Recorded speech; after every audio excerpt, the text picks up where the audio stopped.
आज की वीडियो में हम बॉश के एंगल ग्राइंडर की कंप्लीट सर्विसिंग करेंगे। तो पहले तो हैंडल और गार्ड को खोल लेते हैं, तभी जाके एंगल ग्राइंडर को हम सर्विस कर पाएंगे। इस बार एंगल ग्राइंडर के बेरिंग्स भी चेंज करने पड़ेंगे। उसके बाद बैक कवर का पेज खोल लेंगे, जिससे बैक कवर लगा रहता है। और आप देख सकते हैं अंदर से काफ़ी ज़्यादा डस्टी हुई हुई है। ये करीब 2 साल बाद इस ग्राइंडर की सर्विसिंग करी है मैंने इस बार। आगे भी फिलिप्स हेड स्क्रू ड्राइवर से ही इसका हेड भी खुल जाएगा। आगे के स्क्रूज थोड़े टाइटली कसे हुए रहते हैं, तो इसलिए अच्छे से प्रेशर लगा के इन्हें घुमाएं ताकि स्क्रू ड्राइवर स्लिप ना करे, नहीं तो पेच डैमेज हो जाएंगे और फिर खोलने में आपको इन्हें दिक्कत आएगी। इस तरह से निकल जाएगा। और आप ये देख सकते हैं ग्रीस की कंडीशन अब भी ज़्यादा बुरी नहीं है। इसको निकालने के लिए पहले इसके बैक साइड से ब्रशेज़ आपको ढीले करने पड़ेंगे। ब्रशेज़ को रोकने के लिए स्पाइरल स्प्रिंग्स लगे हुए रहते हैं, तो इनको इस तरीके से साइड में कर लें। फिर ब्रशेस को थोड़ा सा पीछे खींच लेंगे तो आर्मेचर आराम से निकल जाएगा। इसके ब्रशेस जब आप बाहर खींच लें उसके बाद ही इसको खींचें। अगर एज इट इज़ आपने खींचने की कोशिश करी तो ब्रशेस टूट जाएंगे। ब्रशेस के सॉकेट्स भी निकाल के इनकी कंडीशन देख लेते हैं कि इन्हें रिप्लेस करना है कि नहीं। कार्बन की कंडीशन तो ठीक है, कहीं से भी झड़ा हुआ नहीं है या क्रैक्स नहीं है, लेकिन जो इनके पीछे ब्रेडेड वायर्स है ये उतनी अच्छी कंडीशन में नहीं है, इसलिए मैं इन्हें बदल लूँगा बाद में। दूसरा ब्रश तो खैर काफ़ी घिसा हुआ है, तो वैसे तो मैं दोनों बदल ही लूँगा। ब्रशेस के जो स्पाइरल स्प्रिंग्स होते हैं वो भी इस तरीके से निकल जाएंगे। अब क्योंकि पूरे ग्राइंडर को मैं अच्छे से साफ़ करना चाहता हूँ तो एक एक कंपोनेंट को निकालना पड़ेगा। इस ग्राइंडर की पावर कॉर्ड भी डैमेज हुई हुई है, अंदर से उसमें तार टूटा हुआ है, तो उसको भी बदल लेंगे। एक पेज खोल के पावर कॉर्ड की जो क्लिप होती है जो कि इस पावर कॉर्ड को अपनी जगह पर रोके रखती है, ये निकल आएगी। और 2 स्क्रूज इसके स्विच में कसे रहते हैं पॉजिटिव और नेगेटिव लीड्स को कनेक्ट करने के लिए, इनको भी खोल लें। लास्टली फील्ड कॉइल के जो केबल्स के कनेक्शंस होंगे वो निकाल लेंगे स्विच में से। इस ग्राइंडर का जो स्विच है वो भी ख़राब हो गया है, क्योंकि 6 साल पुराना हो चुका है ये ग्राइंडर और काफ़ी ज़्यादा इस्तेमाल करा गया है। और स्विच का जब इस्तेमाल काफ़ी ज़्यादा हम कर लेते हैं, अंदर जो कॉपर के कॉन्टैक्ट्स होते हैं वो घिस जाते हैं और उन पर कार्बन जमने लगता है। फील्ड कॉइल को निकालने से पहले इसकी केबल्स समझ लें। 2 केबल्स तो यहीं पर लिपटी हुई होती है, ये जो टर्मिनल्स हैं इन पे लगी हुई होती है 2 साइड पे, और 2 केबल्स यहाँ स्विच में इस तरीके से लगती है। फील्ड कॉइल को निकालने में ज़्यादा दिक्कत नहीं आती है। सिंपली ग्राइंडर की बॉडी को इस तरीके से आप मारेंगे किसी हार्ड सरफेस पे तो आराम से निकल आएगी। बस इनको निकालते में इस बात का ध्यान रखें जो इनकी केबल्स होती हैं वो कोई अटक ना रही हो। कभी आप ज़्यादा प्रेशर से फील्ड कॉइल्स को खींचें तो केबल्स जो लगी हुई होती है वो टूट सकती हैं और फिर पूरी फील्ड कॉइल ही बेकार हो जाएगी। उस तरह के हालात में आपको पूरी फील्ड कॉइल ही बदलनी पड़ेगी। अब सारे कंपोनेंट्स निकालने के बाद ब्रशेस के होल्डर्स भी खोल लेंगे। ये दोनों भी एक एक पेज से लगे रहते हैं, इस तरीके से निकल जाएंगे। दूसरा होल्डर भी इसी तरीके से निकल जाएगा। इसको मैं ऑफ द कैमरा कर लेता हूँ क्योंकि सेम चीज़ आपको क्या दिखानी। ग्राइंडर के जो स्विच का प्लास्टिक मैकेनिज्म होता है इस तरीके से निकल जाता है। बुरादे और लोहे के डस्ट के कारण ये थोड़ा सा टाइट चलने लगता है, इसलिए इसको भी खोल के ठीक से साफ़ करके मैं वापस लगाऊंगा। ग्राइंडर की बॉडी में 2 नुक्कों से स्विच लगा हुआ रहता है अपनी जगह पे, इनको ऊपर सरका के स्विच को बाहर निकाल लेंगे। फ़ैन काउल को निकालने के लिए तो आप ऐसे ही इसको स्लाइड कर लेंगे तो निकल जाएगा। और फ़ैन के आगे जो डक्ट होती है इसको निकालने के लिए 10 mm की गोटी की आपको ज़रूरत पड़ेगी। बहुत ज़्यादा टॉर्क पे वैसे नहीं होता है। ये इसका बेवल गियर है। डक्ट के साथ ही आगे का बेयरिंग और जो शिम होती है वो लगी रहती है। बेयरिंग के चारों तरफ एक ओरिंग भी लगा रहता है, ये बेयरिंग को हाउसिंग में सिक्योर रखता है। इस पार्ट का नाम इंटरमीडिएट रिंग है। गियर बॉक्स को एक्सेस करने के लिए आपको एक टॉर्क्स बिट का इस्तेमाल करना पड़ेगा। T20 साइज़ है इसका। इस स्क्रू ड्राइवर किट का लिंक भी आपको वीडियो के डिस्क्रिप्शन में मिल जाएगा। गियर की कंडीशन काफ़ी अच्छी है क्योंकि रेगुलरली ग्रीसिंग करी थी मैंने इसमें। अगर आपका ग्राइंडर काफ़ी ज़्यादा इस्तेमाल होता है तो हर साल इसकी ग्रीस को बदलना होता है। अगर कम इस्तेमाल होता है तो 2-3 साल में एक बार या फिर और भी लंबा इंटरवल में आप चेंज कर सकते हैं। जिन ग्राइंडर्स में ग्रीस नहीं होती ठीक से तो ये है ना घिसने लगता है। अगर इसके दांते कहीं भी बहुत ज़्यादा घिसे हुए आपको दिख रहे हैं तो इसका मतलब ये है कि ग्रीसिंग सही से नहीं हुई थी आपके ग्राइंडर में। ओवर ग्रीसिंग भी गलत होती है। अगर ओवर ग्रीसिंग कर रखी होती है तो ये जो फ़ैन होता है इसके ऊपर ग्रीस आने लगती है और वो बहुत ही गलत होता है। उसके कारण ग्राइंडर ओवरहीट कर जाता है क्योंकि फ़ैन के अंदर जब कचरा और ग्रीस मिक्स हो जाती है तो ये ठीक से कूलिंग नहीं कर पाता है। तो आप देख सकते हैं कि बिल्कुल परफेक्ट अमाउंट लगी हुई है इसमें ग्रीस की। लास्ट टाइम मैंने ही इसकी सर्विसिंग करी थी लेकिन तब वीडियो नहीं बना पाया था मैं क्योंकि मेरी जल्दी थी। जो भी प्लास्टिक कंपोनेंट्स है उसको मैं सर्फ की मदद से साफ़ कर लूँगा ऑफ द कैमरा। इसको कोई खास दिखाने की ज़रूरत नहीं है आपको। और जिन भी कंपोनेंट्स में ग्रीस लगी हुई है तो उनको तारपिन के तेल या डीजल की मदद से आप साफ़ कर सकते हैं। फील्ड कोयल्स और आर्मेचर को मैं अल्कोहल से साफ़ करना पसंद करता हूँ। वैसे तारपिन का तेल भी इसमें ठीक काम करता है। बस कॉइल्स पे ज़्यादा देर कोई भी सॉल्वेंट लगा ना रहने दे, जल्दी से सॉल्वेंट्स का इस्तेमाल करके कॉइल्स को सुखा लें। फील्ड कॉइल्स और आर्मेचर पे काफ़ी सारी ग्राइंडिंग डस्ट लगी रहती है। वैसे तो आर्मर्ड कॉइल्स हैं इसमें, लेकिन उसके बावजूद कुछ जगह से डैमेज हुई हुई है कॉइल, लेकिन अभी ठीक काम कर रही है, तो इसलिए मैं इन्हीं को लगा लूँगा। इनकेस कभी ख़राब होगी काम के दौरान तो स्पेयर पार्ट्स मेरे पास ऑलरेडी रखे हुए हैं इसके लिए। अगर आप बेरिंग्स को रिप्लेस ना करें तो किसी भी तरह का सॉल्वेंट उन पर ना लगने दें, नहीं तो उनकी जो ग्रीसेस होती है वीक हो जाएगी और फिर वो बेरिंग्स भी किसी काम के नहीं रहेंगे। खैर ये बेरिंग्स ऑलरेडी ख़राब है और इनको मैं बाद में बदल लूँगा, तो कोई दिक्कत की बात नहीं है। बाकी सारे छोटे छोटे कंपोनेंट्स को डीजल की मदद से अच्छे से साफ़ कर लिया मैंने। इसके फ्लैंज की जो ओरिंग होती है इसको भी रिप्लेस कर लेना अच्छा रहता है। वैसे तो आराम से नहीं मिलती है बॉश के सर्विस सेंटर्स पे। आर्मेचर का जो है बेरिंग है, इसकी कंडीशन भी काफ़ी ख़राब हो रही है और इसमें साउंड आ रही है हल्की सी, तो इसको बदल लेंगे। बेरिंग ख़राब होने के कारण ओवरहीटिंग कर रहा था, जिससे ये पिघल चुका है। पुराने बेरिंग को निकालने के लिए कोई भी बेरिंग पुलर का आप इस्तेमाल कर सकते हैं, जिसके जॉस थोड़े पतले हों और इसके खांचे में फिट हो जाए। तपारिया का एक छोटे साइज़ का बेरिंग पुलर भी मैंने मंगा लिया है इस काम के लिए। इसका लिंक भी आपको वीडियो के डिस्क्रिप्शन में मिल जाएगा। लेकिन इन दोनों ही बेरिंग पुलर्स के जो जॉस थे इसके खांचे में फिट नहीं हो पा रहे थे, इसलिए इसको घिस के मैंने बना लिया है।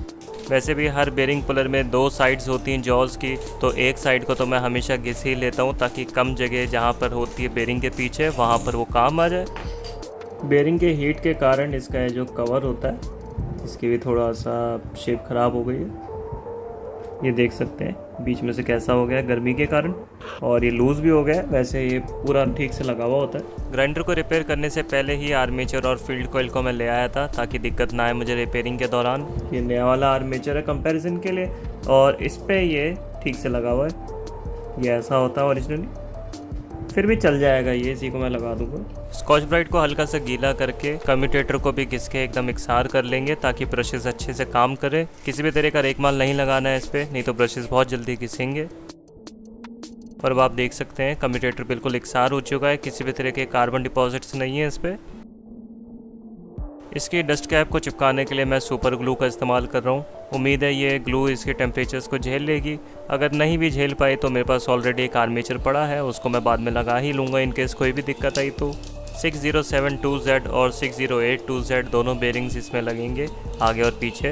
अभी मेरे पास SKF कंपनी के पड़े हैं बेरिंग्स, यही मैं लगा लूँगा। जिस भी शॉप से आपको जेन्युइन बेरिंग्स मिल जाए या डिस्ट्रीब्यूटर से मिल जाए तो अच्छी बात है। नए बेरिंग्स में इतना प्ले होता है और ये बिल्कुल नॉर्मल है। बेरिंग लगाने से पहले शाफ्ट पे हल्की सी ग्रीस लगा लें, ताकि बेरिंग आराम से स्लाइड कर जाए। बेरिंग को ठोकने के लिए आपको परफेक्ट साइज़ का सॉकेट लेना पड़ेगा, जो कि सिर्फ इसके इनर रिंग को टच करे और जो डस्ट शील्ड है उसको बिल्कुल भी डैमेज ना करे, और बाहर की साइड बिल्कुल भी चोट नहीं पड़नी चाहिए बेरिंग पे, नहीं तो डैमेज हो जाएगा। बेरिंग को आपको उतनी गहराई पे लगाना है जितना पहले वाला बेरिंग लगा हुआ था। अगर आपने बेरिंग को ज़्यादा गहरा अंदर बैठा दिया तो अगली बार बेरिंग निकालने में आपको बहुत दिक्कत आएगी। अब बेरिंग के ऊपर की रबर की कैप भी लगा लेंगे। ये कैप इसको हाउसिंग में सिक्योरली फिट रखती है। जब भी बेरिंग ख़राब होकर ओवरहीट कर जाता है तो ये कैप भी ख़राब हो जाती है और ये बदलनी पड़ती है। एंगल ग्राइंडर के हेड में भी आप देख सकते हैं कितना ज़्यादा प्ले आ चुका है। इसका जो नीडल बेरिंग है वो बदला जाएगा अंदर, और देखते हैं कि फ्लैंज का बेरिंग कितना ठीक रहता है कि नहीं। ग्राइंडर की शाफ्ट भी मैंने पहले लेके रख ली थी। इनकेस रोलर बेरिंग ज़्यादा घिसा हुआ हो और उसने शाफ्ट को भी ख़राब कर दिया हो तो ये बदलना पड़ेगा। HK0808 नंबर है नीडल बेरिंग का, जो इस ग्राइंडर में लगा हुआ है। INA कंपनी का बेरिंग इसमें मैं लगाऊंगा। बस जो भी बेरिंग्स आप लें किसी अच्छी दुकान या डिस्ट्रीब्यूटर से लें, ताकि जेन्युइन मिले आपको ये बेरिंग्स। SKF, INA, FAG ऐसे बहुत सारे ब्रांड्स हैं, सारे ही अच्छी क्वालिटी के बेरिंग्स बनाते हैं। पुराने बेरिंग की किनारी इस तरीके से तोड़ लें एक पेचकस की मदद से, ताकि जो नीडल बेरिंग्स और केज इंस्टॉल्ड है वो निकल आए और आप बेरिंग को पुल करके निकाल पाएँ। केज और रोलर्स आराम से निकल आते हैं, ज़्यादा दिक्कत नहीं आती है इसमें। बस आपको ये ध्यान रखना है जो इसकी एल्यूमिनियम की हाउसिंग है उसको बिल्कुल भी डैमेज नहीं करना है, नहीं तो नया बेरिंग ठीक से नहीं फिट होगा उसमें और लूज़ रहेगा। इस काम को करने के लिए एक 8 mm का मैं बोल्ट ले रहा हूँ और एक मेटल वॉशर को आधा काट के इसके खांचे में फंसा दूंगा, ताकि बेरिंग खींचते वक्त ये बोल्ट बाहर ना निकले। और साइड्स में भी कई सारी मेटल वॉशर्स डाल देंगे, ताकि बेरिंग जब खींचे हम तो उसको जगह मिल जाए बाहर निकलने की। और बस सिंपली इस नट को कसते रहेंगे तो ये बेरिंग बाहर निकल आएगा। और आपने अगर अपने केस में एग्जैक्ट इसी तरीके से वॉशर्स को लगाया होगा तो बिल्कुल भी दिक्कत नहीं आएगी आपको बेरिंग को निकालने में। कई सारे मैकेनिक्स बेरिंग को निकालने के लिए उसकी आउटर वॉल को पेचकस से झाड़ते हैं जिसके कारण एल्यूमिनियम की जो हाउसिंग होती है अंदर वो भी डैमेज हो जाती है और काफ़ी गहरे स्क्रैचेस उसमें पड़ जाते हैं। और ये लीजिए बेरिंग पूरा आराम से निकल आया है बाहर। अब आप देख के समझ पा रहे होंगे कि बेरिंग को किस तरीके से वॉशर्स की मदद से निकाला है मैंने, और हाउसिंग को बिल्कुल भी डैमेज नहीं करा है, किसी भी तरह के स्क्रैचेस नहीं पड़े इसमें पेचकस के कारण। बस इस टेक्निक का इस्तेमाल करने के लिए एग्जैक्ट साइज़ की वॉशर्स होनी चाहिए आपके पास। लोड के कारण वॉशर भी क्रैक कर गई है, आप देख सकते हैं। ये बॉश अपने पावर टूल्स में ज़्यादा अच्छी क्वालिटी के बेरिंग्स तो नहीं लगा के देता, इसलिए अगर आप खुद अच्छी क्वालिटी के बेरिंग्स लगा लेंगे तो पावर टूल्स काफ़ी लंबे समय चल जाएंगे बिना किसी दिक्कत के। हाउसिंग में से बेरिंग निकालने के बाद इसको अच्छे से साफ़ कर ले, क्योंकि यही एक मौका है जब आप इसको ठीक से साफ़ कर सकते हैं। साफ़ करने के लिए कोई ऐसा छोटा सा कपड़ा डाल के स्क्रू ड्राइवर से आप ऐसे हिलाएंगे तो ईजिली ग्रीस निकल जाएगी। लेकिन जो भी सॉल्वेंट आप यूज़ करें तो आपको वो सारा इसमें से निकालना पड़ेगा, नहीं तो जब आप ग्रीसिंग करेंगे तो वो ग्रीस को वीक करेगी। यहाँ से देख सकते हैं आप, ये नॉर्मली टच होती है और किसी तरह का ग्रूव नहीं है, ये बिल्कुल नॉर्मल है। जहाँ से गरारी टच करेगी वहाँ से थोड़ा बहुत ऐसे आपको देखने को मिल ही जाएगा, क्योंकि बाकी जो गियर है ये इस पर मैट लुक होती है। ये नया वाला मेरे पास पड़ा हुआ है, इसका बिल्कुल सेम है भी, इसमें कोई भी फ़र्क नहीं है अभी तक। पिनियन गियर के साथ ही साथ रिंग गियर भी एक मैंने स्पेयर ले लिया था जब मैं बॉश के सर्विस सेंटर गया था, ताकि रिपेयर करने में इसको दिक्कत ना आए। रेगुलर ग्रीसिंग की वजह से ये जो गरारी है बिल्कुल अच्छी कंडीशन में हम भी। जब ये घिस के पतले होने लग जाते हैं ऊपर से तो आपको उससे पहले ही बदल लेना चाहिए वैसे तो, लेकिन अगर आपको नहीं पता चला तो फिर बदल लेना। और ये वाला जो बेरिंग है इसकी कंडीशन अभी सही है, ये ऐसे इसमें प्लेस ज़्यादा नहीं है। मैं फिर भी ले आया था क्योंकि वैसे सेट में बदला जाता है बेरिंग। अगर अंदर का नीडल बेरिंग ख़राब है तो काफ़ी हद तक यही संभावना होगी कि ये वाला बेरिंग भी ख़राब होगा। ये पूरा ही किट आती है इसकी, तो इसमें बेरिंग लगा हुआ आप देख सकते हैं। 6201 2RS बेरिंग है। इसी के साथ फ्लैंज की ओरिंग भी मिल जाती है। एक ये यहाँ की शील्ड आती है, इस तरीके से लगती है। ये जो मार्किंग है ऊपर होनी चाहिए जब आप इसमें लगाएं। ये इसकी शाफ्ट है, पार्ट नंबर में देख लीजिए, ये वाली स्पिंडल कह दीजिए, शाफ्ट कह दीजिए। इस तरीके से ठोक के लगानी पड़ेगी आपको, प्रेसिंग मशीन हो तो थोड़ा सा आसान रहता है। पीछे गरारी लग जाती है इसमें। तो सेम ये ऑलरेडी फिट है, पुरानी है मेरी, तो इसको निकालने के लिए जॉ वाला बेरिंग पुलर काम नहीं करता। एक दूसरा बेरिंग सेपरेटर आता है, वो शीट सी होती है, ऐसे टाइट करते रहते हैं और ठोक के निकाल देते हैं। अभी फ़िलहाल मेरे पास है नहीं, और वैसे भी ठीक कंडीशन में अननेसेसरी से निकाल के वापस नहीं लगाना चाहता मैं।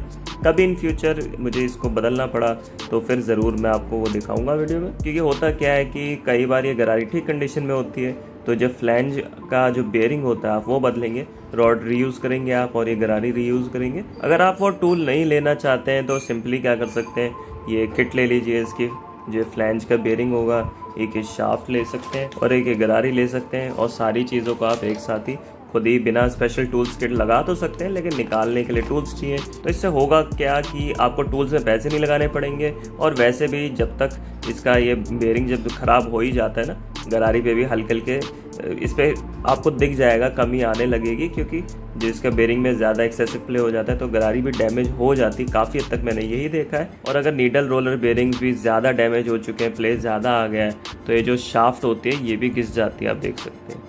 ये तो मैंने बिल्कुल ऑन टाइम बदल लिया। इसके शाफ्ट की थिकनेस भी मैंने कैलिपर से नाप ली है, और इसमें किसी भी तरह के मुझे गहरे ग्रूव्स नहीं मिल रहे, और यही सेम शाफ्ट हम रीयूज़ कर सकते हैं नए नीडल बेरिंग के साथ। हमेशा जब भी आप बेरिंग लगाएं किसी भी मशीनरी में, आपको ये ध्यान रखना है कि बेरिंग का जो नाम नंबर है ये सब ऊपर आना चाहिए, ताकि जो भी नेक्स्ट टाइम रिपेयर करे वो इजीली देख के बदल पाए। अब क्योंकि बेरिंग का आउटर रेस हाउसिंग में मेटिंग सरफेस में लगेगा, तो इसलिए आउटर सरफेस को ठोकना है हमें। अगर बेरिंग की इनर रेस कहीं शाफ्ट पे लग रही होती तो बेरिंग के इनर रेस पे ही ठोक के हम लगाते हैं। और आप देख सकते हैं बेरिंग बढ़िया तरीके से लग गया है, बिल्कुल फ्लश होना चाहिए, ये इसकी किनारे के बिल्कुल बराबर आना चाहिए बेरिंग। अब चेक करके भी देख लेते हैं कि कितना प्ले है इसके अंदर। ऐसे बिल्कुल भी प्ले मुझे महसूस नहीं हो रहा है, पहले ऐसे बहुत बारीक सा प्ले आ चुका था। एक कंपोनेंट को अच्छे से साफ़ कर लिया, अब इसे असेंबल करते हैं और इनको देख भी लेते हैं। तो ये फील्ड कॉइल अभी ठीक कंडीशन में वैसे, लेकिन एक बारीकी मैं दिखाना चाहता हूँ आप लोगों को। ये आगे से देख सकते हैं, थोड़ी सी इसकी जो कॉपर की वायर है ये निकल रही है। हुआ क्या था, लास्ट टाइम जब मैंने इसकी सर्विसिंग करी थी, जो वायर ब्रश होता है उसका छोटा सा टुकड़ा यहाँ पर पड़ा मिला था मुझे मोटर के अंदर, बल्कि इस पर कॉपर भी एक्सपोज हो चुका है, इंसुलेशन डैमेज हो चुकी है, और मैंने इसको मल्टीमीटर से चेक करा था तो यह कंटिन्यूटी आ रही है, लेकिन उसके बावजूद भी ये ठीक काम कर रही है कॉइल, तो इसलिए मैं इसे वापस फिट कर दूंगा। क्योंकि जो फील्ड कॉइल इस ग्राइंडर में लगी हुई है वो कभी भी ख़राब हो सकती है। इस कारण से मैंने एक स्पेयर ऑलरेडी लेके रख ली थी ताकि काम बीच में ना रुके। और इसकी कंडीशन आप देख सकते हैं, बिल्कुल भी डैमेज नहीं है। थोड़ा सा आपको फ़र्क दिख रहा होगा इसके इंसुलेशन के कलर में और इसमें, क्योंकि वक्त के साथ पुरानी होकर हीट होकर थोड़ा सा ये वीक होने लगती है। ये काम बिल्कुल ठीक कर रही है, लेकिन ये थोड़ा सा एक्सपोज्ड है, तो इन केस इस पर दोबारा कुछ टकराता है, छोटी मोटी कंकड़ी रेत कुछ भी अगर इस पर लगेगा, धीरे धीरे करके हो सकता है ये ख़राब हो जाए। तो इसलिए मैंने स्पेयर रखी हुई इस तरीके से लगी हुई होती है। पुरानी और नई कॉइल्स का रेसिस्टेंस भी मैंने नाप के चेक कर लिया और ये अभी बिल्कुल ठीक है। अगर आपको रेसिस्टेंस में ज़्यादा फ़र्क मिले अपने ग्राइंडर में तो इनको बदल लें। हाउसिंग पूरी अंदर से साफ़ कर ली है मैंने। कॉइल लगाने से पहले इसके स्विचिंग मैकेनिज़्म को इंस्टॉल कर लेते हैं।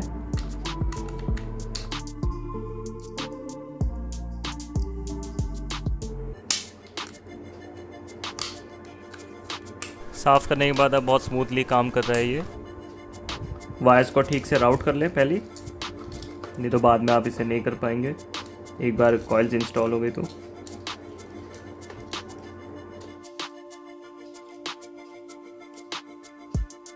दोनों कॉइल्स आपस में इस तरीके से फंस जाती है, तो इनको मैच करके बस ऐसे दबाएंगे तो लग जाएगी अपनी जगह पे। और ये बिल्कुल सही लग गई है।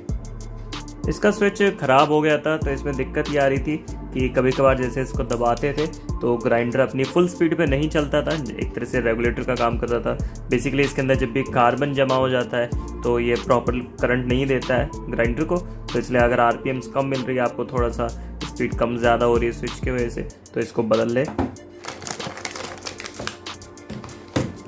स्विच भी मेरे पास रखा था एक, MRP तो इस पर 277 लिखा है, लेकिन 164 का मुझे मिला है सर्विस सेंटर से रिसेंटली। बॉश ने अपने जो बेसिक स्पेयर पार्ट्स होते हैं उनके रेट्स कम करें ताकि टूल्स की सर्विसिंग थोड़ी सी अफोर्डेबल हो पाए।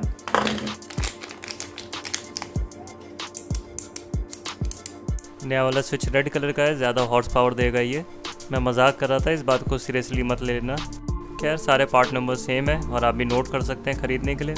जिस तरीके से इसे निकाला था वैसे ही वापस लगा लेंगे इसे। नुक के इसको फंसा लेंगे अपने आप में और ये बाहर नहीं निकलेगा बिना निकाले।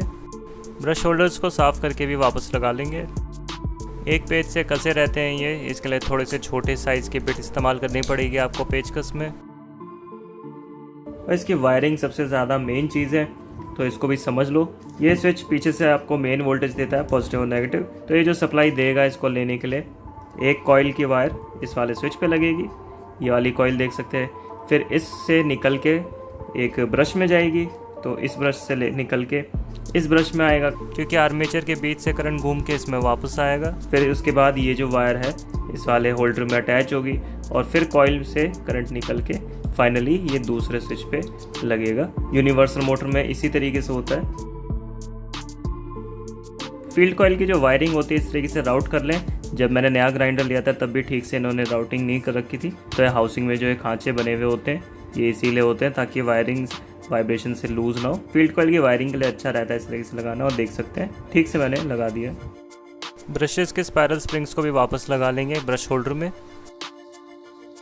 इस ग्राइंडर के जो पावर कॉर्ड है इसकी भी कंडीशन थोड़ी सी ख़राब हो रही है। एक आध बार ग्राइंडर पे वायर ब्रश लगा था और ये उछल गया था, जिसके कारण इसकी कॉर्ड पे जगह जगह स्क्रैचेस पड़े हुए हैं और जड़ में से ये थोड़ी सी टूट भी रही है। कभी कभार ऐसा मैंने देखा था कि ये जब ऐसे बेंड ज़्यादा कर देता था तो ग्राइंडर ऑन ही नहीं होता था, तो थोड़ा सा इसमें यहाँ पर ब्रेकेज भी आ गई। मैं इसमें इस पार्ट नंबर की पावर कॉर्ड लगा रहा हूँ, ये आप देख सकते हैं।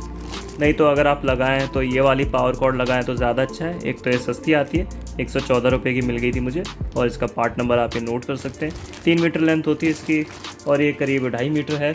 ओरिजिनली जो इसके साथ लग के आती है ये भी 2.5 मीटर के आसपास ही होती है, लेकिन इसके प्लग का डिज़ाइन का थोड़ा सा डिफरेंस है। ये इसके साथ लग के आया था वो वाला है, ये प्लग वो है जो मैं अभी इसमें लगा रहा हूँ। ये थोड़ा सा महंगी ग्राइंडर में लग के आती है, और ये वो है जो आगे के लिए एक एक्स्ट्रा पड़ा हुआ है मेरे पास। इसकी हाउसिंग में डाल लें पावर कॉर्ड को। पावर कॉर्ड पे स्ट्रेस रिलीफ ग्रोमेट लगाना ना भूलें, इसके बिना नहीं तो पावर कॉर्ड जल्दी टूट जाएगी चलाते वक्त। और इस कॉर्ड को रोकने के लिए जो मेटल का पार्ट हमने पहले निकाला था उसी को वापस लगा के इसका पेच कस लेंगे। ये पावर कॉर्ड को अपनी जगह पे रोके रखता है। स्विच में पावर कॉर्ड के पॉजिटिव और नेगेटिव केबल्स को भी वापस कस लें। अगर आपके पावर कॉर्ड की जो केबल्स हैं उसके एंड्स में फेरुल्स क्रिम्प होके नहीं आए हैं तो आपको खुद मैनुअली क्रिम्प करके उन्हें लगाना पड़ेगा, नहीं तो केबल पेच कसते वक्त छिल जाएगी और उसके कारण स्पार्किंग हो सकती है कॉन्टैक्ट्स पे। बाकी पार्ट्स भी वापस लगा लेंगे। आर्मेचर इस तरीके से अंदर बैठा के देख लेंगे पहले। आगे 608 नंबर का बेरिंग लग रहा है और इसको बदलना काफ़ी आसान होता है। एसकेएफ का जेन्युइन बेरिंग कुछ इस तरीके से दिखता है। अपने बेरिंग से मिला के चेक कर लें इनकेस आपको शक हो। आर्मेचर पे बेरिंग लगाने के बाद इसकी मेटल की शिम इस तरीके से लगा लेंगे। ये वॉशर एक तरह से डस्ट रोकने का काम करती है। और फिर उसके बाद पिनियन गेयर लगा के इसका नट कस लेंगे। इस नट को टाइट करने के लिए आपको आर्मेचर को पकड़ के फिर कसना पड़ेगा। इसलिए पहले आर्मेचर को टेम्परेरीली अंदर रख के देखा था, अब परमानेंटली फिट कर देंगे इसे। नए ब्रशेस भी लगा देंगे इसमें। पुराने वाले काफ़ी ज़्यादा घिस चुके थे और उनकी जो कॉपर की ब्रेडेड केबल होती है पीछे, वो भी अच्छी कंडीशन में नहीं थी ज़्यादा। ब्रशेस सिंपली होल्डर के अंदर आराम से चले जाने चाहिए। अगर होल्डर डैमेज हुए हुए हैं तो आपको वो भी बदलने पड़ेंगे। कई बार जब आर्मेचर में शॉर्ट सर्किट होता है तो ब्रश के जो होल्डर्स होते हैं वो तक डैमेज हो जाते हैं। वैसे तो उस केस में नया ग्राइंडर लेना आपको ज़्यादा आसान पड़ेगा, क्योंकि सिंपली उसमें रिपेयर करने के लिए कुछ खास ज़्यादा बचता नहीं है और काफ़ी सारे पार्ट्स को बदलना पड़ेगा, जिससे रिपेयर की जो कीमत होती है काफ़ी ज़्यादा बैठती है और उतने में तो नया ग्राइंडर ही आ जाता है। आर्मेचर के एक एक कॉइल का रेसिस्टेंस भी मैंने चेक कर लिया है और कोई भी खास मुझे वेरिएशन नहीं मिला मल्टीमीटर से चेक करने पे। इनकेस किसी भी कॉइल्स में आपको ज़्यादा रेसिस्टेंस का फ़र्क मिले तो आर्मेचर बदल दे बिना सोचे। गियर हाउसिंग में रबर रिंग भी लगा लेंगे। पुराना वाला थोड़ा सा लूज़ हो गया था, जिसके कारण बेरिंग उतना सही से फिट नहीं बैठ रहा था गियर हाउसिंग में। कई लोग साइकिल की ट्यूब काट के लगाते हैं इसकी जगह, वो जुगाड़ अच्छा नहीं है और लॉन्ग टर्म में सही काम नहीं करता है। तो इसलिए प्रॉपर स्पेयर पार्ट कंपनी का लेके ही लगाएं, क्योंकि जेन्युइन ओरिंग सिलिकॉन का बना होता है। साइकिल की ट्यूब ब्यूटिल रबर की होती है और वो ज़्यादा हीट पे सही काम नहीं करती है। एक बहुत ही बड़ी गलती जो मैं लोगों को करते देखता हूँ जब वो ग्राइंडर रिपेयर करते हैं, वो ये कि कोई भी उनके हाथ में जो भी ग्रीस आती है वही ये इसमें लगा देते हैं। और ये सबसे बड़ी बेवकूफ़ी है, क्योंकि जो इसकी लोड की रिक्वायरमेंट है कोई भी आम ग्रीस नहीं झेल पाएगी। तो इसलिए बॉश की ये ग्रीस आती है, ये पार्ट नंबर है इसका, और यही ग्रीस आपको इस ग्राइंडर के अंदर यूज़ करनी है। कोई भी और ग्रीस आप लगाओगे काफ़ी जल्दी जो ग्राइंडर है नॉइस होने लगेगा और साथ में जो इसके रोलर बेरिंग्स हैं और ये जो इसकी गरारी है कटने लग जाएगी। इस तरह की ट्यूब आती है ये, एक बार आप ले लोगे तो कई बार आप इससे सर्विसिंग कर सकते हो अपने ग्राइंडर की। ग्रीस की अमाउंट बिल्कुल परफेक्टली आपको लगानी है। अगर आप कम डालेंगे तो गरारी कट जाएगी और अगर बहुत ज़्यादा ग्रीस आपने डाल दी तो जो ग्राइंडर है वो फूक सकता है, क्योंकि उसके पंखे की तरफ ग्रीस बह के चली जाएगी, जिसके कारण वो सही से कूलिंग नहीं कर पाएगा। इसकी शिम भी मैं इंस्टॉल कर लूँगा। इसमें ये खांचा बना हुआ है छोटा सा, तो ये इस तरीके से लग के आया था। आपके में जिस तरीके से लग के आया आप उस तरीके से कर लीजिए। इसकी गरारी की कंडीशन भी बिल्कुल बढ़िया है, परफेक्ट है। ये बहुत माइनर प्ले चलता है और बेरिंग चलाने में स्मूथ है। फ्लैंज का ओरिंग वापस बैठा लेंगे, क्लीन करने के लिए मैंने निकाला था। अगर ग्राइंडर के हेड से ग्रीस की लीकेज दिखती है आपको तो इस ओरिंग को बदल लें, पुराना होकर पतला हो जाता है, जिसके कारण सही से सीलिंग नहीं कर पाता। फ्लैंज को वापस गियर बॉक्स में बैठा लेंगे। इसके पेच कसने से पहले मैंने गियर इंस्टॉल करके घुमा के देखा और इसमें आप देख सकते हैं ग्रीस की अमाउंट बिल्कुल परफेक्ट है। इतनी जगह यहाँ पर खाली ज़रूर रहनी चाहिए, अपने आप गोल गोल घूम के वो आती रहेगी। थोड़ा सा एयर स्पेस इसमें रहे तो अच्छा रहता है, लेकिन ज़्यादा खाली करोगे तो गरारी कट जाएगी। तो बहुत एक्यूरेटली इसको आपको डालना पड़ेगा। और अब सारे पेचों को वापस कस लेंगे जैसे हमने खोला था। बस क्रॉस थ्रेडिंग ना होने दे किसी भी स्क्रू को। एक ग्राइंडर को कम्प्लीटली सर्विस करने का यही तरीका होता है और पिछले 6 साल से इस ग्राइंडर का काफ़ी अच्छा खासा इस्तेमाल करा है मैंने। सारे काम में मैं इसको इस्तेमाल करता हूँ। जिन लोगों ने चैनल को सब्सक्राइब कर रखा है उनको तो वीडियो सारी देखने को मिल ही जाती है। मुझे उम्मीद है वीडियो आपको पसंद आई होगी। अगर आपके कोई भी सवाल है तो कमेंट से ज़रूर पूछ सकते हैं मुझसे।